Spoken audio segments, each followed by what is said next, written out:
Hey, I'm your host, TheDoctorDanko, come on in. You've been missing out, so let's begin. Pumpkin underscore crumb is your host here too. When you hear the beats, you know what to do. Why didn't you want me? Why didn't you want me now? Why didn't you want me? Why didn't you want me? Hey.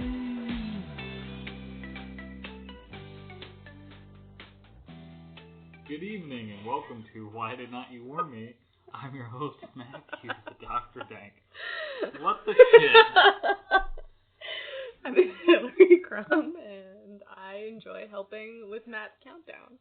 Yeah, by flipping me off. Yeah, well. You're a jerk. It happens. Well, we're back. Yeah. Again. Guess who's back? What are we talking about this week? I mean, have you watched anything, read anything, played anything? I've played Remember a few we used things. to do that? Yeah, I know, but okay. Don't we start off with you? Well, you didn't ask me, so I decided to just I said, what are we talking about this week, to do a rundown of things, and then you just ruined the I tossed it to you. How do we even do this? I don't remember. This is what happens when we go for so long. I know. Okay, so here's what we're going to talk about this week. Tell me. Forceful voice of yours. Yes. I've played a few different things. The Uncharted series, more specifically Uncharted 4, and The Last of Us, which was a really good game. I really haven't read much worth note as of right now, but I also can't really talk about your story. No, you're not caught up on it. I'm reading it. Oh, I didn't know that. Yeah, but I can't tell the fans about it. No. I mean, you could. Oh, well. Do you want to be critical of me on the air? No, it wasn't going to be critical. It was just going to be sharing the fact that you're writing this story that's kind of pretty cool. Well, I mean, you have to talk about it. I don't feel comfortable discussing my own work. Well, don't worry. We're not going to do it. Okay, great. Not until I'm all cut up, at least. Okay. Well, by that point, there will be more, because I'm probably going to write tomorrow. Good. You should. It's a good story. Thanks. And then... I haven't read anything. I haven't read anything worth talking about since the last time we podcasted, which is awful. I mean, I can give you a list of books to avoid, but... That helps. And then we're going to jump into Spiderman, Far From Home, which is quite a many weeks. We saw it a long time ago. Yeah, I think it came out at the beginning of July. Yeah. Towards the beginning, at least. Yeah. Yeah. But we should definitely talk about it. We should. Before more time passes. Yeah. So, what garbage stuff have you been reading? Well, I am currently in the middle. Well, not in the middle. I have 30 pages left in this book called Thank You, Goodnight that no one needs to read. It's white man fiction, and I'm tired of it, and I hate it, but at this point I'm so fucking close to the end of it that whatever. What else? I read a couple of really stupid ebooks. A Princess in Theory by Alyssa Cole. Not worth it. Mm-hmm. And then When Katie Met Cassidy, or Cassidy Met Katie, I don't know, it doesn't matter. Not worth it. So, I'm reading a book that might be decent, called The Animators, but I'll let you know. What's it about? So it was on the list of Pride-themed books that I found. And it's about these girls, Sharon and Mel, who meet in college, in art school, and they are both interested in drawing comics/animated cartoons. Cool. And they form a partnership and start doing that together and drum up a decent amount of notoriety. Mel is gay. Sharon at this point isn't, although she's the protagonist, so I'm assuming at some point that changes. Okay. Yeah, they both come from sort of white trash backgrounds, which is how they describe it, not just me making a judgment. Although, you know. Game recognizes game. So yeah, that it might be decent. It's okay so far, but I have to finish this fucking garbage Thank You Goodnight book before I can dedicate more of my time to the animators. Fair enough. So. Yeah, I don't like, part of me understands your mentality on why you finish garbage books. The other part of me, with how fed up you get with them, I don't know why you don't just put it down. So the problem with Thank You Goodnight, the reason that I'm sort of more stubbornly finishing that one, is because if you'll recall the trip that we took to Half Price Books, where I purchased 3 books. One of them was The World According to Garp by John Irving, because I saw John Irving speak in college, and I was so impressed by him, and I've not been able to get into any of his books, and The World According to Garp is one of his better-known ones, so I thought, maybe I'll try that one. I can't stand it. I don't think I'm going to finish it, and I bought this book, so I'm stuck with it. And Thank You Goodnight is another book that I bought. The second book on that same trip. So I feel kind of bad. Like, I should, like, if it was an ebook, I would return it and be like, it's not worth my time. I'm not invested in this at all. But I own this book. And you have to at least read through it one time before you can, like, get rid of it? I guess. Yeah. I mean, sort of the thought is, I didn't read the first one. I should at least try to get through the second one. Yeah. The John Irving one is way more dense. This one is just like a dumb throwaway fiction. So, like, it's only taking me this long to read because I am fighting it, kicking and screaming. Yeah. I hate it. I'm sorry. So dumb. 30 pages left. This guy still hasn't gotten his goddamn band back together, and that's been, like, the entire plot of the book. Is he gonna get his fucking band back together, and are they gonna play? 30 pages left. Wow. I hate it. Don't read it. Sorry. I won't. I have to stop thinking that I'm gonna enjoy books written by white men. Yeah, you've kind of moved past that. They're so boring. Yeah. Like, is he gonna sleep with the bassist? I don't know. Probably. Oh, he already did. Oh, and he can't sleep with her again. Does he even want to get the band back together now if he can't bang his bassist? Ugh. It's exhausting. Woof. So anyway, that's been my time.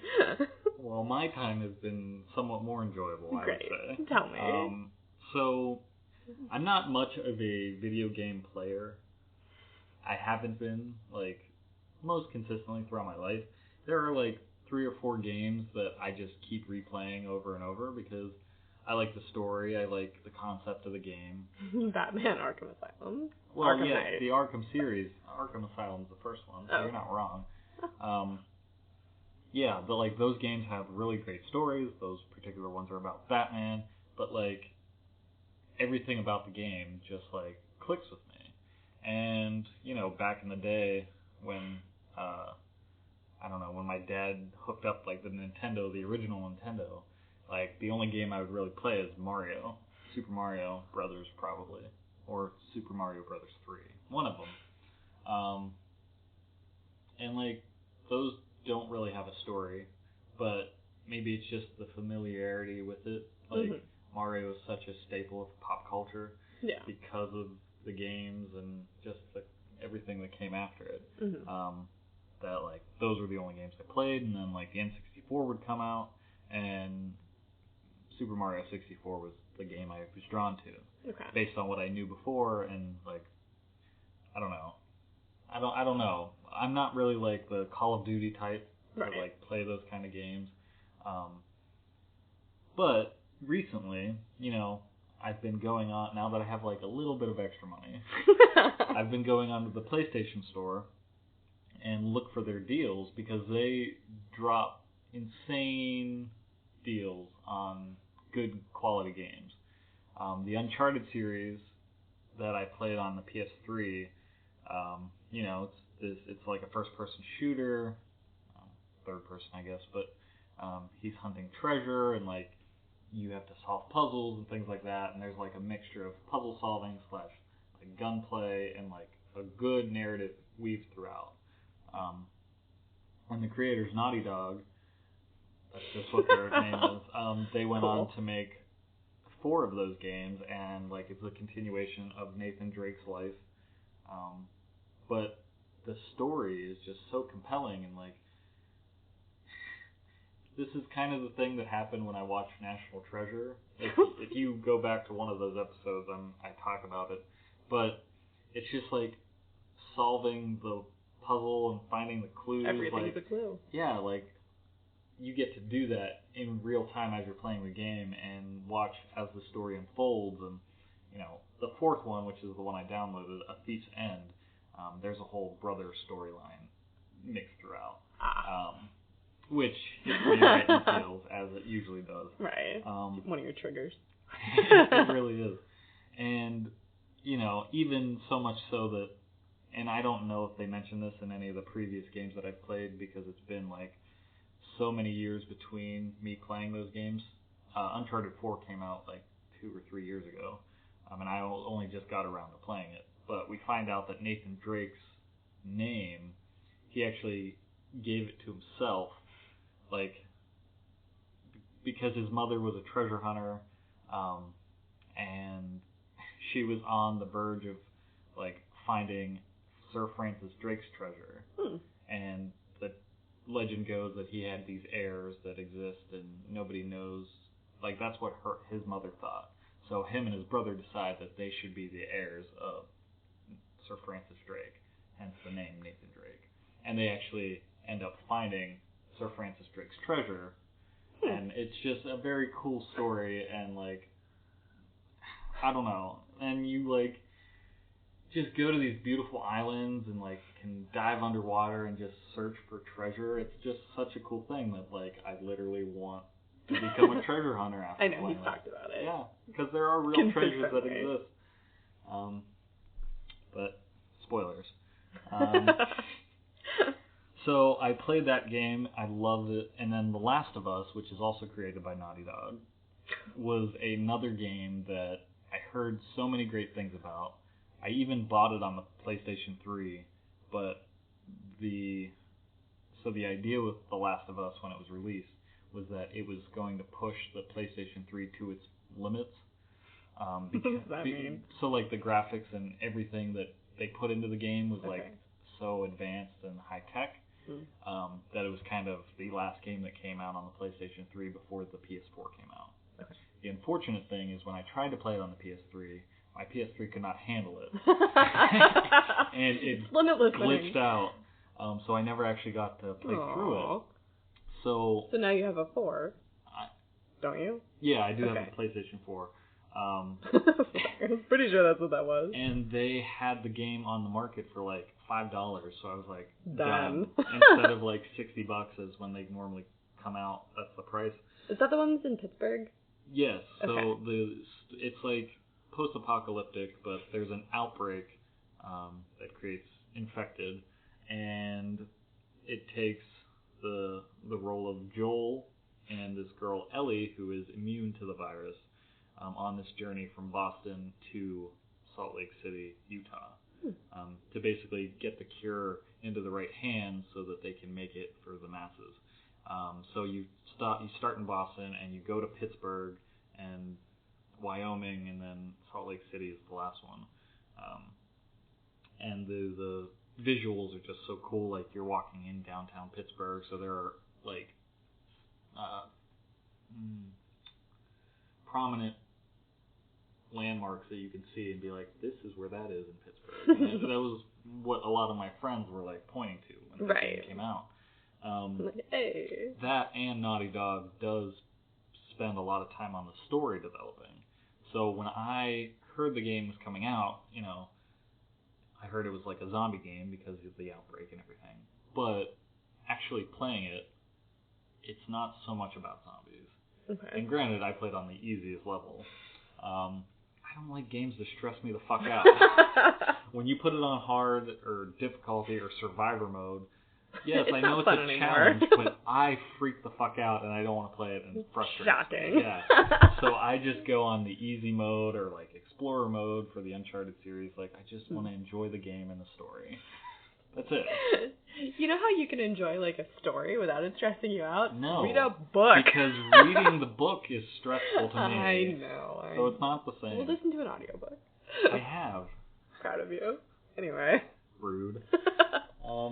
And so the game does have like infected / zombies in it, and it's spooky at sometimes, but it's not solely about that. And there's enough, like, maybe you go into an area and you like can hear some zombies shuffling around, so you have to navigate through them or take them out, whatever. But then there are other levels where it's just like mercenaries or military soldiers that you have to take down. So it's like a nice balance that I'm not terrified playing the game, which does come out of a lot of zombie games because they just pop up out of nowhere. It freaks me out. But the story is so well told, and like the way the story ends, I don't want to spoil it for anybody, but it's fucking crazy. And there's going to be a sequel coming out very soon to pick up where it left off, kind of a few years later. But I would love to see where it goes. The other game I bought was Hello Neighbor, which I don't know if I talked about on here. I might have. I know I think you might have. Talking your ear off about it. But you have talking my ear off. Talking your ear out of. Out of. But why did not you warn me? Yeah. Which is just the cool, like, the really the reason the game was made was to test the AI software, having an acute computerized opponent be learning as you play the game, so it can alter its methods on how it finds you and things like that, which is just really cool. The game is very buggy though, and there is a sequel that's out now, which is like a prequel to the storyline. It's pretty interesting, but it's kind of one of those games that, like, once you play through it, there's nothing else you can really do. At least with the other games, there's like things you can collect and new like choices you can make to alter the story and things like that. Recently, I was looking today on the deals that PlayStation was having. I didn't purchase anything, but I found this really wholesome video game. It's called Unravel.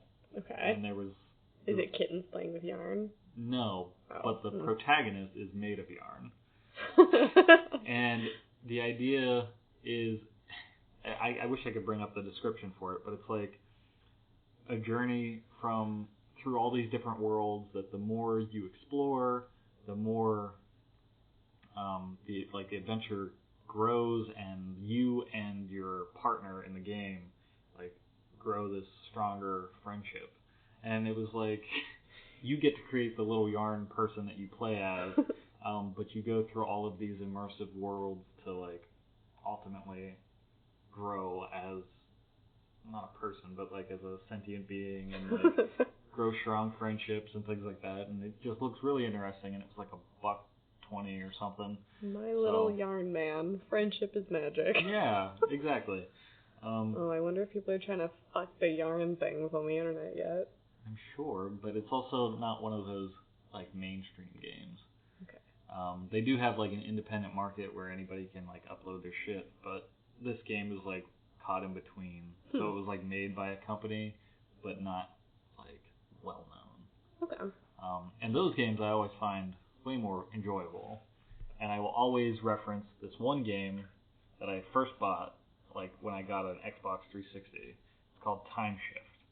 I had this gift card, and I didn't want to spend all of it on one thing. So he's indicating with the invisible gift card, just so you guys know.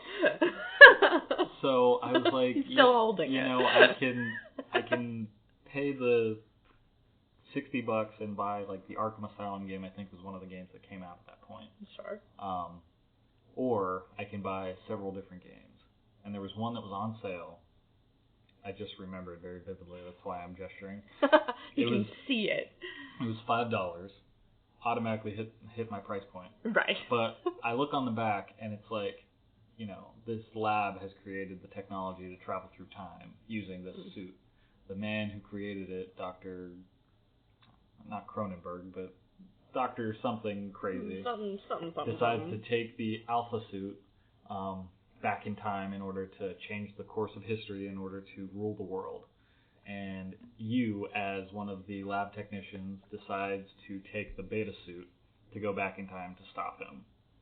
And the cool thing about the suit is you can reverse time, you can pause time, and you can speed time up. So as it's a first-person shooter game. So as like a wave of enemies is approaching you, firing all their bullets, you can pause time, run around them, and then just take them all out, which is amazing. It's exactly what we're watching on The Flash, essentially, in some places. I can't wait to talk about The Flash. I know. I'm so excited about that. But I really wish we had a video component of this, because his gesticulations are incredible. Or if you get to... see all of the bullets coming at your face. Or you get to a tricky situation where maybe you don't have enough ammo or something, but you remember you passed some ammo in like a few yards back, so you reverse time before the enemies get there. You go back, grab your ammunition, and then just set up all your traps and everything in order to defeat the enemies. And I just always thought that was a cool concept. And I would like really go hard with the time. Really? Stuff. Obviously, there was like, you couldn't just pause time and then play through the game. It was like a time limit that you had. So you had to think quickly, which I love doing in those time field instances where you have to like manipulate time in order to proceed through the game. Okay. But I would like, this was shitty as like a person that would be murdering a bunch of other people. Sure. But anyway, I would let all of the guys come at me. I would murder all of them. I would reverse time, have them come at me again, and murder them a second time because of how badly they were. They were like future Nazis, essentially. So they got what they deserved, I think. Alright. You're a double murderer, but whatever. Of future Nazis. Fiancés. That does sound worse. But yeah, I've just always been interested in off-the-wall games that not a lot of people know about. Not like a hipster. I know, I can see it on your face. I don't like mainstream games. I love mainstream games. I just like games that people haven't really heard about. Because of like the Arkham games and like the Uncharted German series. silent film games. No, stop it. That's not what this is. I knew you were going to do that to me. Yet you proceeded anyway. Yeah, because like, you know, I just like those games that nobody really cares about because they deserve the most attention in some cases. Especially Time Shift. Time Shift was its own thing. I really enjoyed it. Other than that, I've been watching Rick and Morty again, which... Yeah, but you don't watch the show, nor have you given the show a shot. I have no interest. And that's only because of the fan base that has become toxic around the show. Also because it's animated, and I'm really discovering about myself. Yeah, I'm not really into it. Which is a shame. There are some cool animated things out there. But well, I'll never know because I'm a garbage person who doesn't like animation. Anyway. Garbage. You just don't appreciate fine art. That's fine. Alright, I'll just go fuck myself. Listen, you just called me a hipster and a double murderer, so like... Well, relax. you told me to fuck myself. I did not. You said that. Anyway. Wow. Say anywho. I think it's cute when girls say anywho. Well. I also have been watching the newest season of Sabrina. The Chilling Adventures of Sabrina the Teenage Witch. Not like the Sabrina. The finale of the 90s show. No, although, you know. The newest. The newest. The one where Harvey and her, like, get together, essentially. I don't know. With her as a witch. Like, he finds out, and they're... Spoiler. Are, like, not love stones, but they're, like, two halves of their hearts. I don't know, but, like, go together, and it's beautiful. Just so you know. So anyway, Spider-Man Far From Home. Wow. Did you want to talk about Chilling Riverdale, whatever it is? We're done. We're done. Just with the whole episode. Okay, bye. No, take the lead. Far From Home. Far From Home. Too much pressure. Yeah. That's what it's like. Just hit it to me real fast. So it's a new Spider-Man movie. Alright, so Spider-Man Far From Home. You know what we're not going to do, though. I know. Fuck off.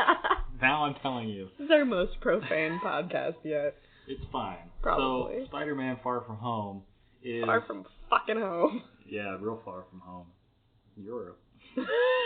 Oh, I'm up. Oh, wow.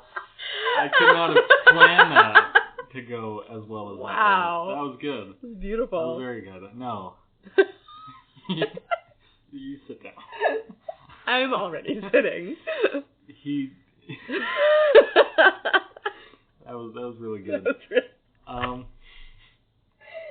So I'm anyway. gonna leave. No, please don't. Far From Home is essentially... Oh, I'm up now? Is essentially the epilogue to the 10 years of the Marvel Cinematic Universe that we've seen from Iron Man through Endgame. The snobbiest way you could have said that. I was trying to make it succinct. It was not. It was. You just became a dick. You just said it was the epilogue to Endgame. It was the Endgame storyline is the finale of the 10 years. I was trying to make it, thematically appropriate for what goes on in it. Far From Home. Yeah, I know. You're not spitting on it. You're not doing it right. Wow. His own face is what he's saying. You can take it. You're out. I don't know how to dive into this. Everybody's sad because of the way Endgame ended. Spoilers, but we've already gone through the spoilers of Endgame, so... Every comic book is somebody's first, Matthew. Not after Endgame. Not after Endgame. Endgame was not. People that jumped into Endgame and were like, I hadn't seen any of them and I didn't know what was going on. Well, that's fine. Yeah, that's on you. What was it, like the 24th chapter in a story? I think, if something not like that. The 22nd or 23rd. Yeah, so anyway, Tony Stark dies at the end of Endgame. Yeah. And, Spider-Man's his little baby protege. Mm-hmm. So everybody's sad, especially Tom Holland. So I'm really not drunk. No, she's not. Considering it. So the world has just been fixed by the events of Endgame, being that Tony Stark made the ultimate sacrifice and snapped everyone into existence using the Infinity Stones. However, he died. Because it basically he died. sucks like the soul out of him, like all the power of the stone. So are you still trying to do something? No, I'm not, because I can tell. I'm trying to clean up your mess. So Far From Home is... You're going back to Infinity War. No, I wasn't. I said the Infinity Stone. Then fucking nice, pal. Anyway, Far From Home. Far From Home takes place after that. So everyone, they're dealing with everyone being back now, 5 years later, and the death of Tony Stark, who saved the world. So Tom Holland, a.k.a. Peter Parker. is dealing with, this father figure. The loss of this mentor. That taught him a lot of what he knows. He sees his face in everything. Yeah, the world is reeling from the loss of one of its main protectors. Yeah. And everybody is wondering who is going to step up to fill that void, to be the next Iron Man. Yeah. Which, no pressure for... Well, yeah, Nick Fury is trying to get Peter Parker on the phone, and he's just ghosting him, being like, I want to go on my trip. I don't want to be 17. Is he supposed to be 17 right now? I don't know. I want to be little baby Spider-Man, which I, for one, think he is entitled to do. Right. He helped save the world. Yeah. He got Captain Marvel that thing, and... Right. Right. It's fine. He helped. He deserves to go to Europe. Just a break for like a week. Right. But yeah, everyone's like, who's going to be the next Tony Stark? And Fury's like, you're going to be the next Tony Stark. Get to it. He's like, I'm going to be like, fucking what now? No. I'm 12. Right. And through... I'm not actually sure who gives him the gift. Is it Depends Nick on Fury? what gift you're talking about. The glasses. Edith? Yes. I think he ends up with... Oh, how does he end up with this? I think Fury gives it to him. I don't know that it's Fury. Isn't it like the random Dutch woman? No. No, he has it before that? Yeah. Is it Happy? Maybe. We are killing it. The problem is the movie came out so long ago. It doesn't matter. He ends up with the glasses. Because they're a gift from Tony Stark. And it says, like, the note says, like, I trust you. Yeah. Something to that effect. Because the glasses are Edith, a super intelligent, his computer system, essentially, that, like, only work for Peter Parker. Tony Stark made them essentially for him. Go on. And the acronym EDIS stands for Even Dead, I'm the Hero. Yes, because Tony Stark is modest, amazing. Even from beyond the grave. I love that. Yeah, it was perfect. There were a lot of really great moments like that. Yeah. Just nods to the other characters. Yeah. And he, realizes that these glasses and, his roles that he has to fill, that he's been told he has to fill, it's just so much pressure and responsibility, and who knows responsibility like Peter Parker. Right, because, Yeah. Don't say it. And so when he's out in Europe just being Peter Parker, this villain comes out of the woodwork that's like an elemental. That the story goes that these elementals have destroyed all these alternate versions of Earth. One of which that I don't remember his first name, but it's Beck. Jake Gyllenhaal's character. Quentin Beck? Yeah, that sounds Maybe? right. We're gonna call it Quentin Beck. Quebec. Quentin Beck is this alternate Earth superhero that has gone up against the elementals before, but has failed. So now that he's on Earth, he's trying to stop that from happening, and he has like the help of Nick Fury and Maria Hill and Shield. What's left of the Shield and non-Hydra Shield? Team. Yeah. And Peter Parker. So who sort of begrudgingly ends up involved right. because they hijack his trip. Yeah, they're like, you're doing this. They've like rerouted his class field trip to Europe, which, what the fuck? Yeah. Like, Midtown Tech taking, a handful of the class to Europe. Right. He's also trying to he's trying to tell Zendaya that he loves her. Yeah, MJ. Right. And Rafe got really mad because, Zendaya is a woman of color who's not their MJ. Right. She was like, too late. And so, he and Quentin go up against these elementals, and they basically defeat them. Ish. Right. And when they're celebrating, Peter Parker realizes, like, he can't handle the technology of Edith, and like he can't be Tony Stark. He doesn't want to be Iron Man. Yeah. He wants to be the friendly neighborhood Spiderman, and he sees this good in Quentin Beck being this hero, and like the Earth really needs that hero right now. Right. So he relinquishes control to Quentin Beck of Edith. Of Edith to Quentin Beck. All right. And is like, Tony Stark trusted me, and if I know Tony Stark, he trusted me to give this to somebody that could use it. Right, and I don't know, like, when it became just, like, industry standard for superhero movies to make me cry, but god damn it, that baby works my tear duct. Yeah.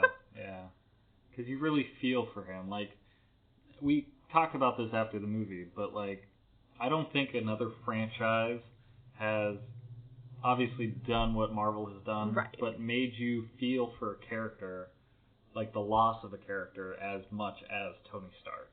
Yeah, and they did a lot with Far From Home, with showing us the ripples felt by the world from that loss. With murals of Tony Stark everywhere, and kids' art of, like, this hero, and, like, all the, like, vigils. Yeah. They had some shots of vigils and things of Tony Stark. So there's the world mourning, and then there's Peter Parker's very specific mourning. And the reason I mean, Spider-Man has always resonated more for me.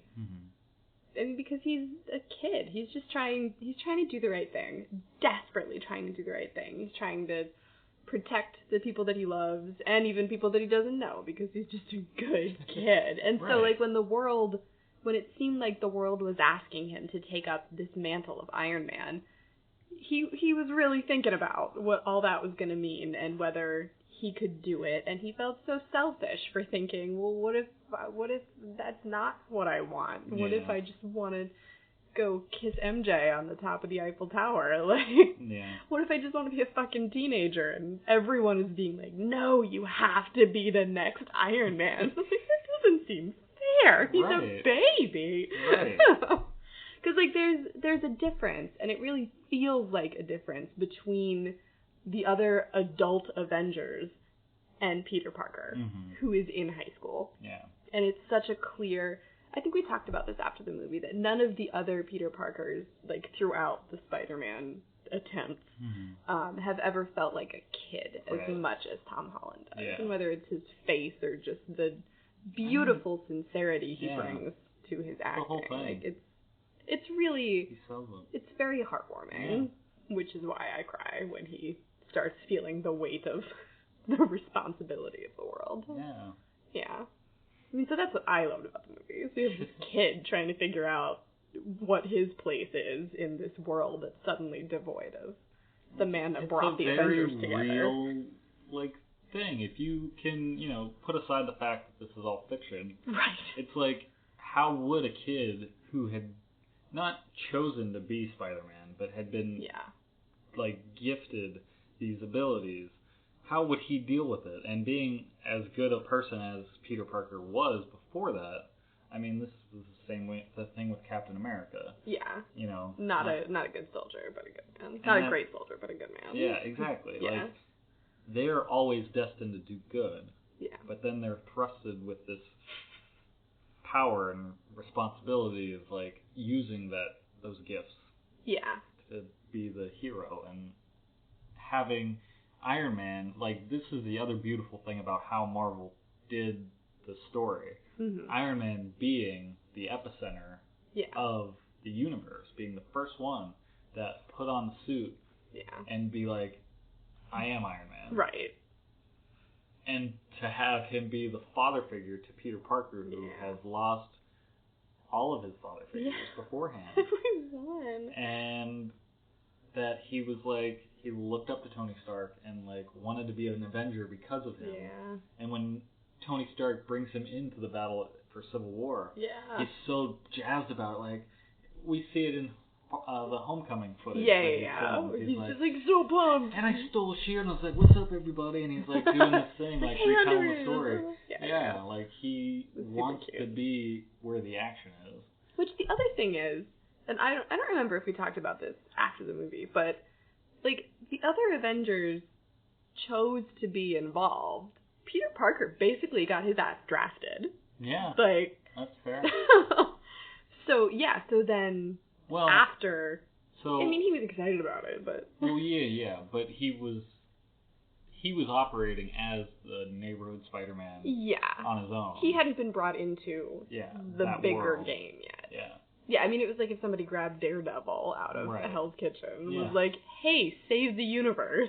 Right. Excuse me? Except that Daredevil's a grown-ass adult. That's the thing, yeah, he's a kid. Yeah, and he's the only kid? Yeah. Yeah. I mean, in the MCU, other than, like, Shuri, but... Yeah, but I mean, yeah. Yeah. Yeah, that's what it is. Yeah, so it's very, very different. And Morgan, but she didn't do anything. Yeah, well, I'm talking about. Yeah, no, I know. I just want to, for some reason, if an internet troll gets on and listens to this episode, it'd be like, actually, there was a girl in the Endgame movie that was Tony Stark's daughter. We'd be like, hey, shut the fuck up. Right. Stop listening to our podcast. It's not for you. Right. So Spider-Man is infinitely relatable as a character, and his struggles will always be just easy to relate to and latch onto. Yeah, and then the biggest thing is that at that point, where he relinquishes power, we find out that Quentin Beck is actually not who he says he is. What? And he's actually the real villain of the movie. Which is so crazy, because, like, so watching it, up to that point, I was thinking, this feels kind of weird. Like, because I'm just going to start calling him Mysterio. Yeah, yeah. Mysterio. So he would, like, try to have these, like, heart-to-hearts with Peter Parker about, you know, not being the next Iron Man or whatever, making whatever choices. But these were, like, deep emotional conversations. And I was sitting there thinking, this is, like, the first time in years that we have been asked to accept advice from a character that we don't know already. And I was like, this feels really strange. And, like, parts, like, the pacing of it and even, like, the tone of, like, the first third of the movie, like, it felt off. And then they were like, that's right, bitch, it was off. I was like, oh, okay, this wasn't just tonally bizarre, it was intentional. So that's the thing, is that Mysterio is a prominent Spider-Man villain. But for your average audience member, they don't know. There are a lot of memes about, like, people who knew Mysterio was a villain watching their friend be like, oh my god. And they're just, like, laughing. But, like... Yeah, so I was sitting there thinking, like, is Jake Gyllenhaal an Avenger now? Like, is that the world we're gonna live in? For me, the twist... Like, I knew Mysterio was a villain, but how they presented him in the beginning, I thought something was going to happen to him that would turn him into a villain. He was a villain from minute one. And the thing I forgot about Mysterio that is very well done in the movie is he's all about illusions and deception and everything like that. So the elementals that we've been fighting for, like, a good portion of the movie have actually been projections that Quentin Beck has created with these drones that can camouflage themselves and project all these images to make it look like, you know, there's this huge elemental monster fighting things, and also, like, cause real destructions with their firepower that's attached to these drones that are all controlled by, they're like Tony Stark technology that they've created to use in that way.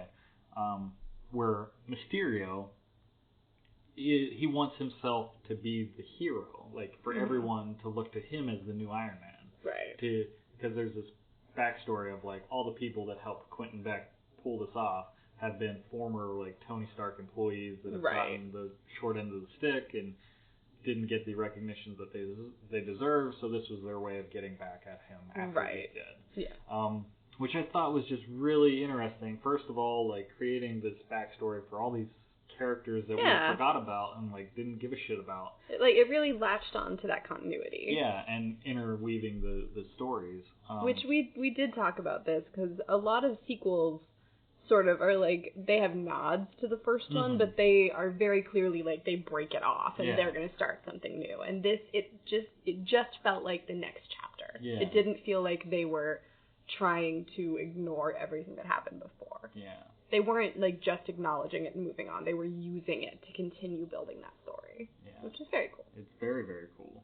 Good world building, good storytelling. It is. And the way that Quentin Beck uses the technology, like, visually, they do, like, far better than I've seen in a lot of other, like, this is a fantasy, this isn't reality type things. Like, they made it feel very much like a comic book, very much like, you know, he was manipulating the world around Peter Parker. You didn't know what to believe was real and what wasn't. That was very cool.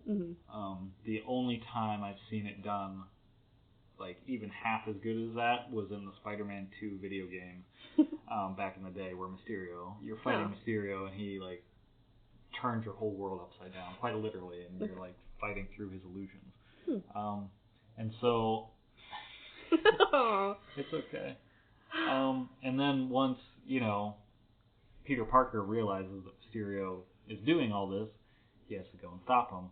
But he can't let on to the fact that he knows, because it'll just create more shit. And basically, Mysterio wants to kill everybody that Peter Parker knows, like all of his friends and everything. And shit just goes real haywire. But Quentin Beck is still trying to, like, make himself look like the hero, And so Peter Parker is just like, I just got to get beyond the illusion to take out all these drones. And there's like a really cool part where he's like in the center of all this mayhem, putting web bombs on all these drones. Yeah, it's really and cool. like breaking up the projection, and Mysterio's illusion. And then he gets to the walkway. There's like this, like the skywalk between buildings that Mysterio is operating from. And Peter Parker manages to get there.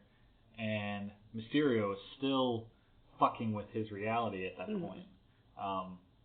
But Peter, like this for me in the movie, just like took everything I loved about Peter and like kept going with it. Because he's good at using his powers, but he's still operating as a child. Yeah. So he doesn't necessarily know everything that's going on. I have skipped a part that I wanted to talk about. We'll go back to it. I know what you're talking about. Yeah. But he, at this point in the movie, like, all of that kind of fades away, and he just trusts his instincts. Yeah. And his Peter tingle. Which was hilarious. Yeah. And he, like, bypasses all the drones to get to Quentin Beck and has him, like, on the ground and is, like, has stopped his plan. And then, this was the coolest part. Quentin Beck is talking to him, being a villain, blah, blah, blah, and Peter has him dead to rights. And then, all of a sudden, you hear a gunshot, and Peter, like, goes and stops him without even, like, turning his head, and he looks over, and Mysterio is actually to his right, and there was the illusion in front of him on the ground. And he used his spider sense in the way that nobody else has done before. Like, we've seen it, like, glorified in the like Maguire the chills movies. and where you can see the hairs on his thing, or the hairs on his thing. On his Peter tingle. The hairs on his arm stand up. Or I'm curious if spider sense was trademarked. If we couldn't untangle that to use maybe. it. Because they did refer to it exclusively as his Peter tingle. Yeah. Like, they were in on the joke. Yeah, but yeah. I'm wondering, like, if there was something going on with Could that. be. It's really fucking funny, though. Sidestepping, but there was a thing online that was like, if this movie doesn't make this much money, the rights go back to Marvel or something like that. Oh. Which was weird. I don't actually know the actual thing about it, but yeah, he uses his spider sense to stop the gun and like stop Quentin. And it's just like such a cool moment that like he trusted himself. He's entirely. Coming into his own Yeah, powers. you can see him become Spider-Man. Yeah, which is a journey we sort of got it with the other Avengers, but they were adults, so they had more of a sense of felt like who they were kind and of what stepping into their own, like... Yeah. Yeah. Stepping into, like, the hero part of themselves, not necessarily, like, maturing. Right, yeah, exactly. Yeah. That's a good way to say it. Thank you. So the thing that we skipped, if you were done with that bit, is, obviously, at some point towards the 2/3-ish mark of the movie, Peter Parker hits rock bottom and figures out that he needs help. Mm-hmm. So he goes to... Happy. Who picks him up in the plane. I'm assuming this is the part that you wanted to talk about. Yeah.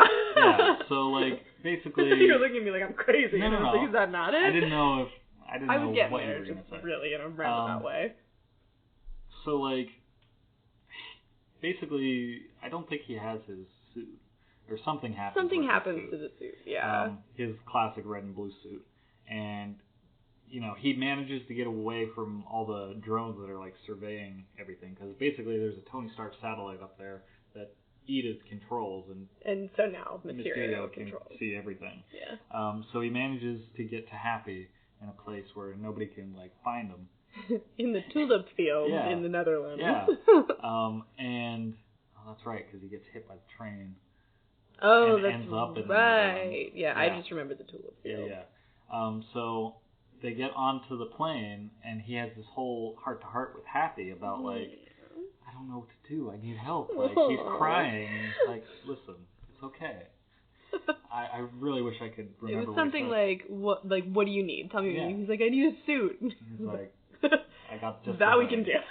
And so basically, there's like a little workshop on the plane where he can see all of Tony Stark's designs for the suit. He's like flipping through them the way we've seen Tony do. And he's building his own suit.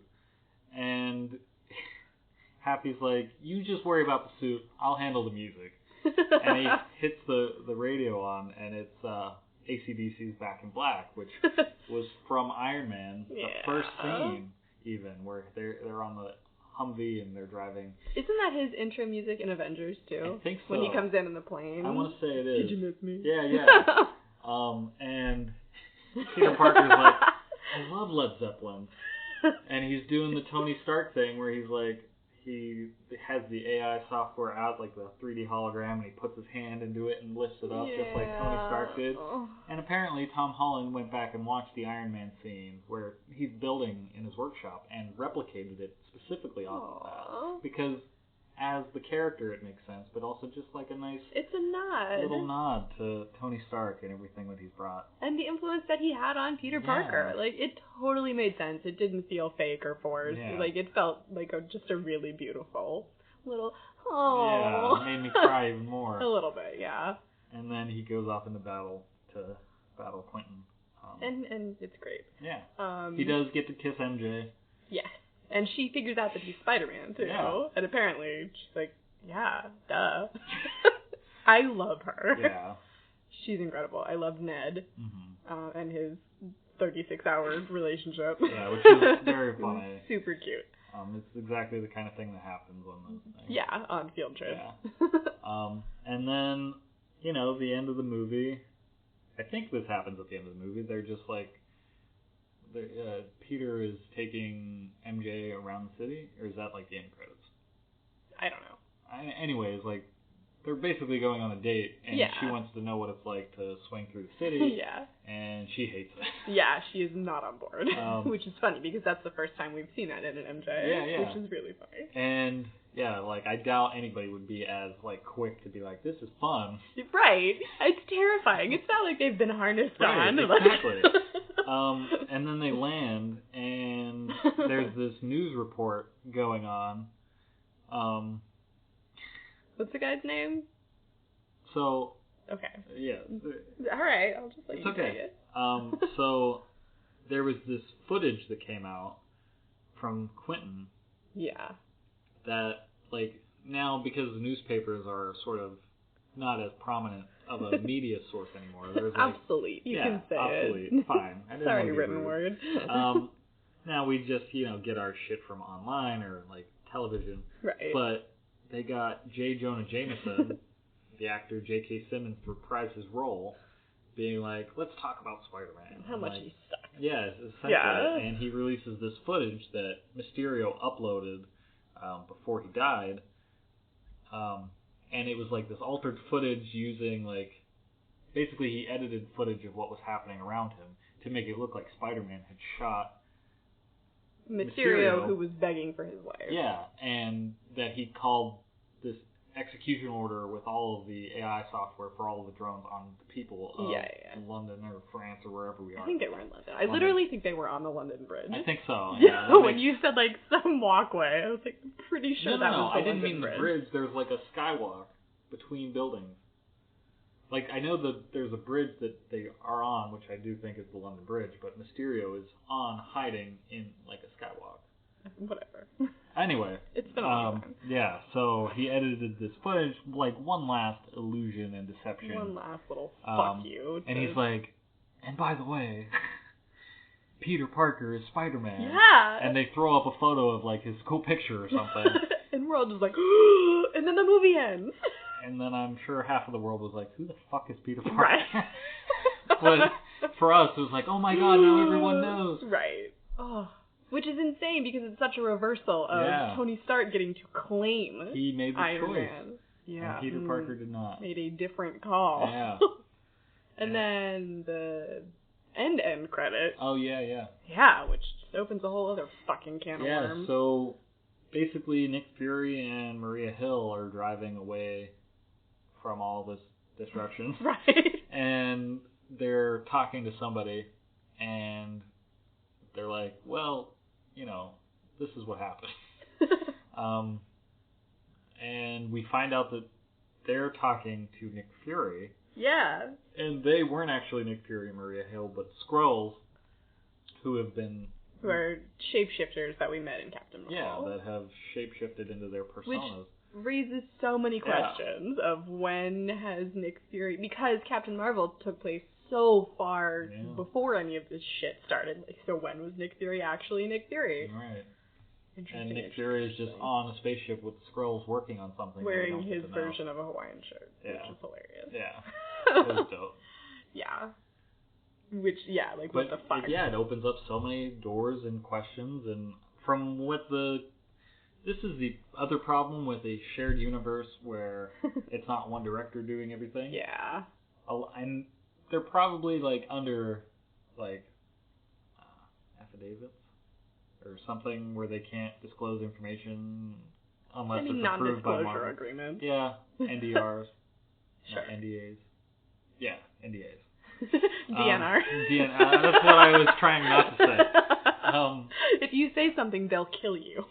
Yes, exactly. Well, like, apparently, I've been reading about, like, the production of the movies, and for a lot of these cameos, these actors had no idea that they were in these different movies, because everything was kept, like, so hush-hush. Yeah. Which is kind of crazy, because, like... I don't know. I think it's kind of cool. Like, so as a consumer, I think it's cool. As an actor, I think I would be kind of pissed if I didn't know I was in a movie until it came out. You're getting a paycheck.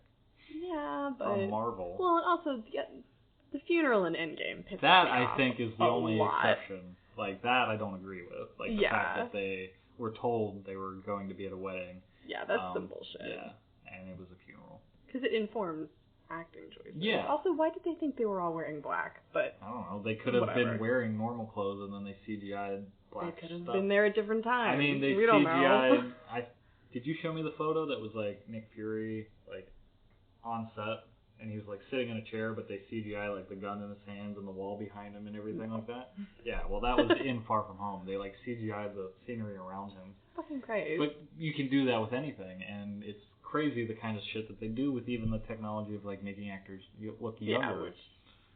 Anyway, so that opens... Yeah, but from what the director... Okay, he was definitely there during the funeral of Tony Stark, which would have been a dick move if he hadn't been. Would have been a total dick move. And I would assume all of the important parts, like in Avengers, or even recruiting the Avengers. And I mean, you'd assume, because those are pretty key events. Yeah. But then why even do the Skrull thing? Like, did they just think it was funny? Well, what it's pushing forward more is it's setting up, essentially, the story, I want to say it's Secret Wars, or it's Invasion, or something, where the Skrulls have invaded the planet entirely, and have been living amongst us this whole time, because that's the whole thing about invaders, is once they're there, like, they can just... Sleeper agent. Yeah, exactly. Yeah.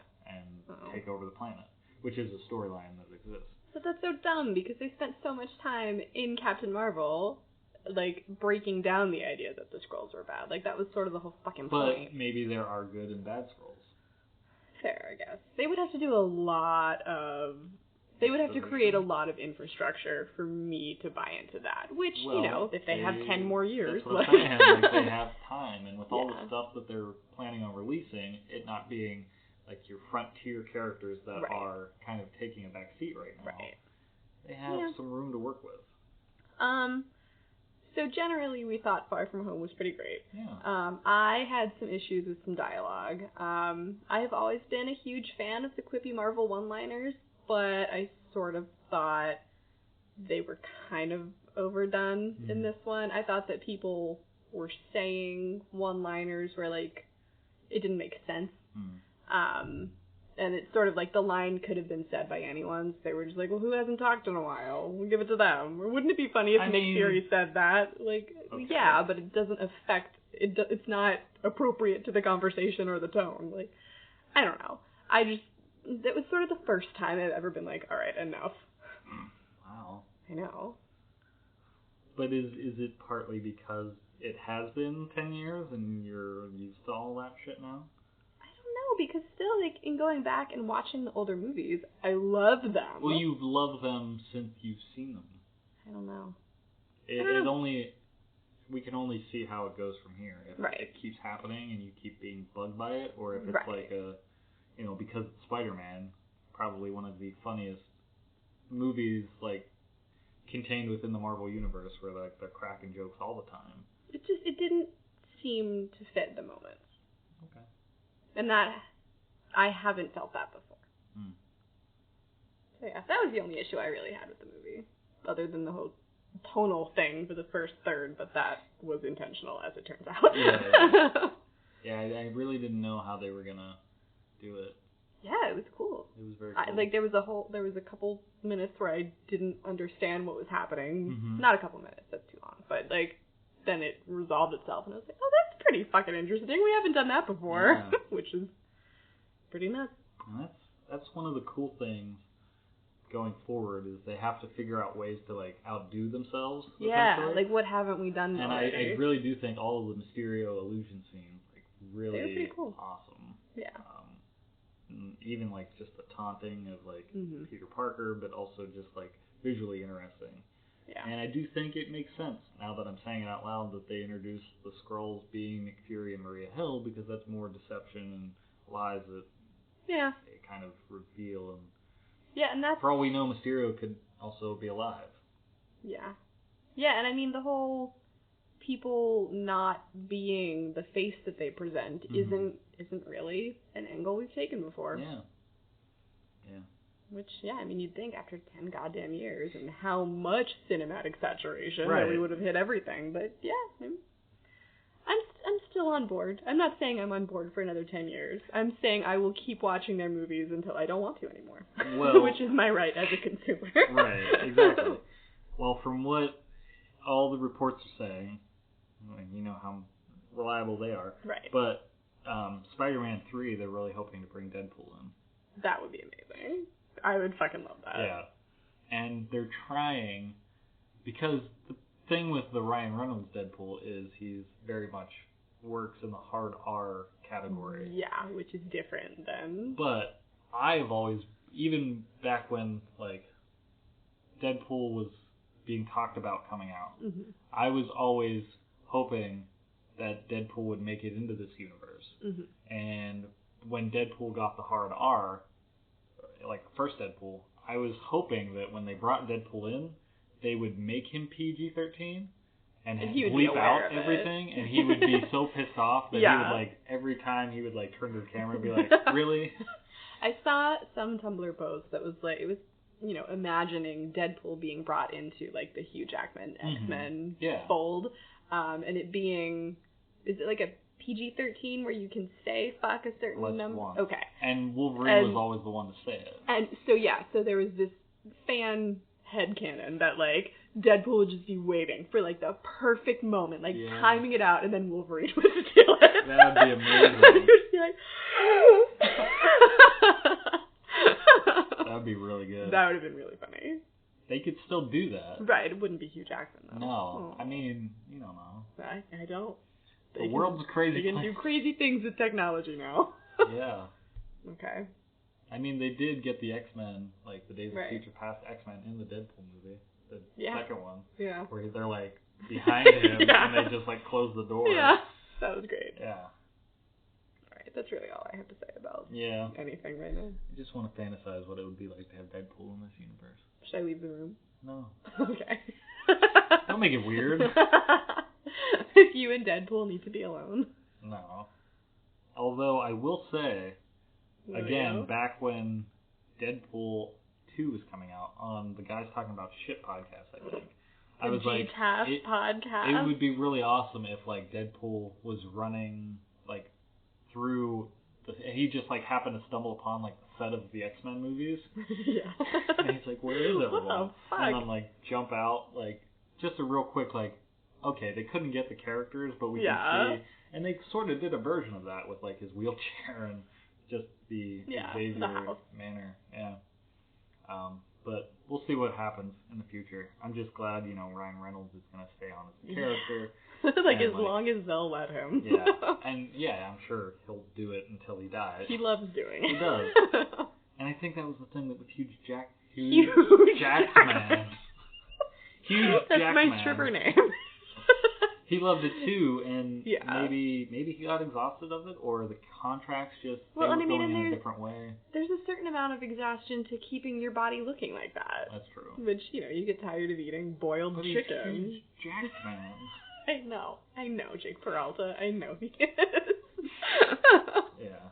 Also, the new season of Queer Eye came out, and it was good. You should watch it. Oh, yeah. That's it. Like, it was pretty good. I'm liking it more watching it a second time with a friend. Yeah. I, like, to a certain extent, I get it, but it's nice. It's wholesome. It's wholesome, yeah. There's a corgi. Anthony wears a leather jacket that says "Time is on my side," like the spice, which is my aesthetic. Yeah. Anyway, that's really it. Yeah. Yeah. I have to pee. I'm over this. All right. Okay. Bye. Tune in next time for when we talk about the Flash. That's right. I'm so excited to talk about the Flash. I really am like, too. Legit. You'd have no idea. You'd have no idea. We have to finish it right now. Yeah. No, tomorrow. Right. Okay. But, all right. Love you. Bye. Thanks for listening. I am your host, Matthew, the Dr. Danko. Bye. Once the show ends, please don't shed those tears.